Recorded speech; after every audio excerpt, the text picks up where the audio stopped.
It has been a long time since a game has been as fun to explore as Elden Ring is. And I would know because I've put like 400 hours of my life into this damn thing. But after finishing the game my first time and subsequently diving into the world of Elden Ring gameplay and reactions online over the last 2 months, I've noticed something.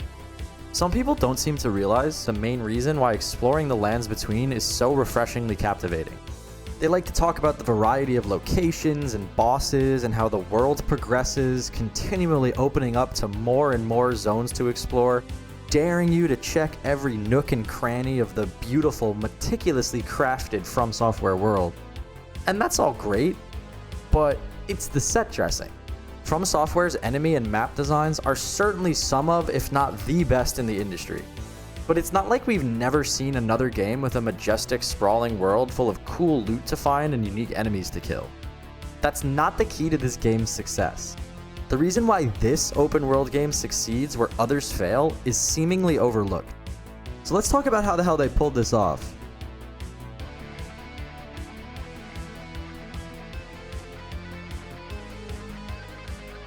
See, Elden Ring has a very, very simple gameplay loop. At its core, the game is explore, kill enemies and bosses to collect runes, and then use those runes to improve your character and level up. That's the whole game in 3 steps. And it's not anything new.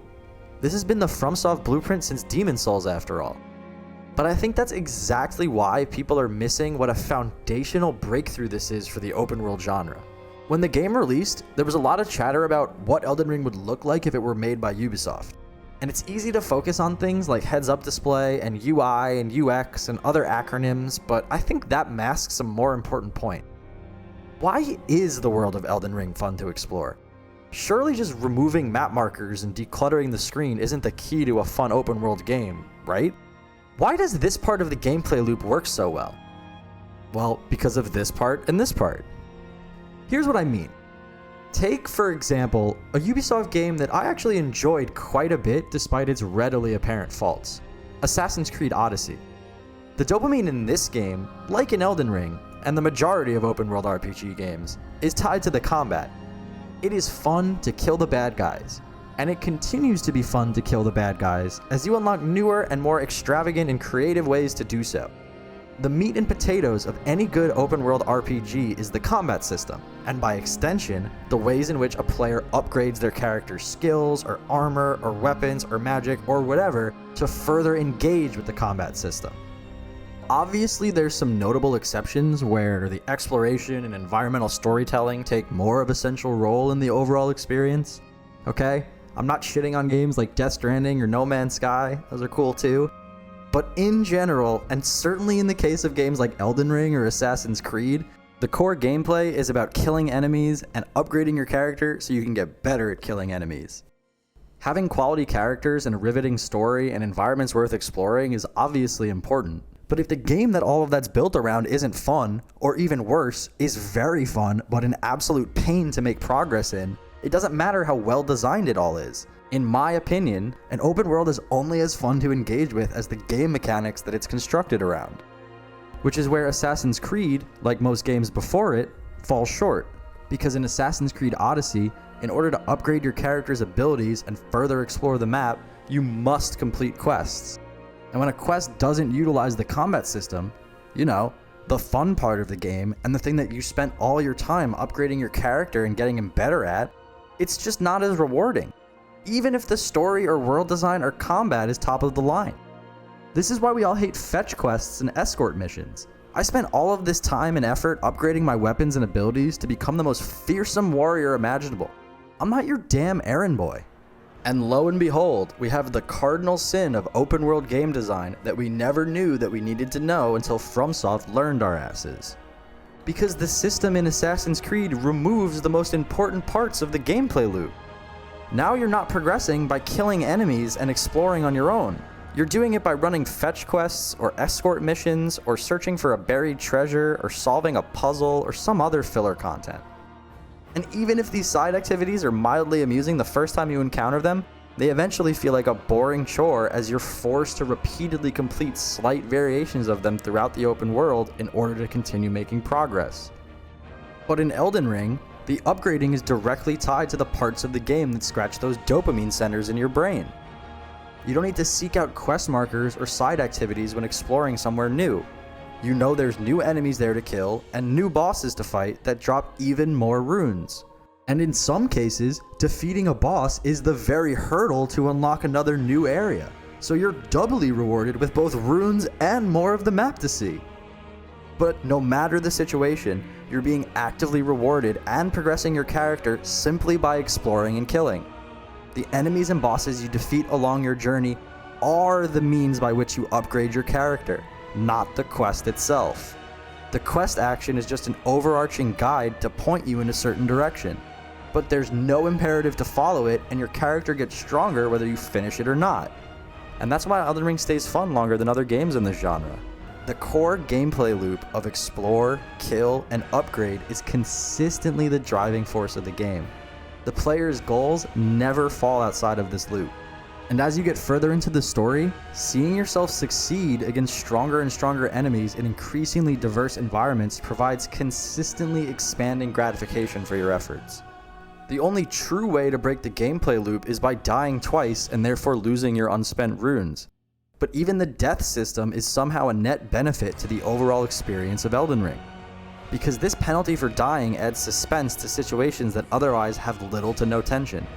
In other games, the penalty for dying when exploring is typically just having to walk back to where you were. But in Elden Ring, if you die, you lose the runes that you had on hand. The only way to recover those runes is to make your way back to where you were without dying again. Now, this is obviously nothing new to FromSoft games, but my god does this mechanic work well for the open world format. The added negative incentive of losing your runes perfectly enhances the stakes of exploration. And the classic flask healing system that's been a part of these games since Dark Souls 1 also plays a part in upping the ante of traversing the map. Since there's no healing over time, and you have a limited number of healing flasks that only replenish at graces, the checkpoint system of this game, the distance you can travel when exploring is based on your ability to mitigate damage and stay alive. Now, every step of your journey is a calculated gamble. Dying to basic foot soldier mobs can be just as harmful to your progress as dying to a main story boss. And most importantly, the primary negative incentive system in the game, is also in tune with the gameplay loop that's been established for progression and exploration and killing and all that good stuff. The penalty for dying in combat is losing the very upgrade material that helps you progress further in the game. You know, the stuff that you've been getting from killing all these damn bosses. Both the positive and negative incentive structures work in tandem. And this dynamic is always present, so it keeps the gameplay cycle compelling even on second or third playthroughs.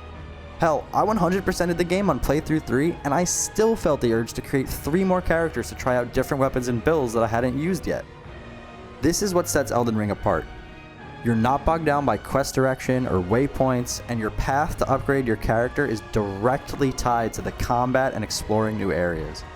Progress never feels like checking items off a to-do list, and you're challenged at all times with a harsh but fair penalty, both as you explore and upon each death. And as you overcome greater and greater obstacles, you can feel your growing mastery of the game's mechanics. Each victory feels like a stepping stone in your overarching journey through the game's story.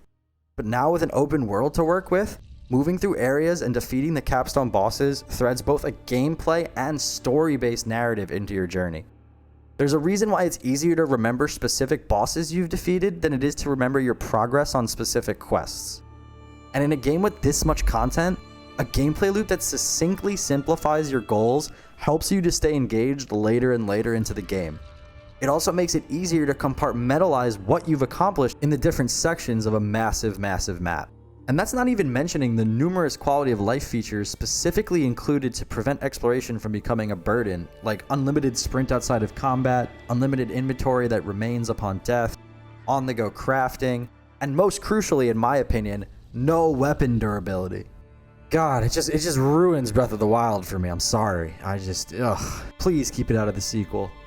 But all this extra good stuff, on top of an already stellar gameplay formula, is why the usual open world fatigue seen in these kinds of games never sets in Elden Ring. Because the primary objectives of the game, to explore new areas, defeat new foes, and unlock new abilities, are not disjointed, but rather incentivize each other. and thus discovering, fighting your way through, and ultimately defeating the final boss of a new area feels equally as rewarding in hour 6 as it does in hour 60, if not more so. Now, a lot of this might seem obvious to Soulsborne veterans, but to players like myself who are experiencing a FromSoft game for the first time, this was eye-opening. I finally understood the feeling of satisfaction that you get from playing through these games and conquering enemies that seemed unimaginably strong at first. Perhaps the most fascinating part of all of this is how beloved the game is by both new players and veterans of the series alike. But it all makes sense when you think about it. For new players, the FromSoft gameplay formula was the missing piece for fun exploration in an open world. And the open world was the missing piece for fans of previous From Software games. Prior to Elden Ring, players had no choice but to fight their way through certain areas along a linear path. But the open world removes this issue. If a certain boss or area is too tough, explore somewhere else and come back later. It's just insane how well the classic Souls gameplay loop works in this new format. The awe of wondering what fight lies around the next corner is amplified tenfold given the sheer scope and variety of a non-linear map. It's the ultimate recipe for open world exploration a decade in the making. Elden Ring is just a proof of concept. Now, obviously it isn't perfect. There's still some remnants of filler side activity, albeit the infrequency of it in the world makes it more of a welcome change of pace than in other titles. Also, the constant reusing of certain boss fights is a bit less forgiving on subsequent runs through the game. And we definitely don't need to talk about the rune balancing of certain enemies. But what's amazing is that this game has so many damn flaws, yet it's still the most fun game I've played in years. And this is FromSoft's first open world title. We're only scratching the surface of what a Souls-like open world game can be. And I hope other development studios take notice of Elden Ring's success. In the right way, of course. It's easy to miss the forest for the trees when analyzing games on this scale. We need other dev studios to reconsider how they make positive and negative incentive structures. Not more checklist-style exploration, but now with no checklist. Elden Ring's world is fun to explore, not because From Software have mastered level and enemy design on an unparalleled scale, or because the UI and map markers are minimalistic. It's because the game is built on a system that encourages the player to indulge in the things that make this game fun in the first place. Fuck the birds, though. But what do you guys think? I'm curious if any other newbies to the Soulsborne Akira Ring games felt the same way as I did exploring the lands between for the first time. Why do you think Elden Ring has been such a massive hit? Let me know in the comments, and I'll see y'all down there.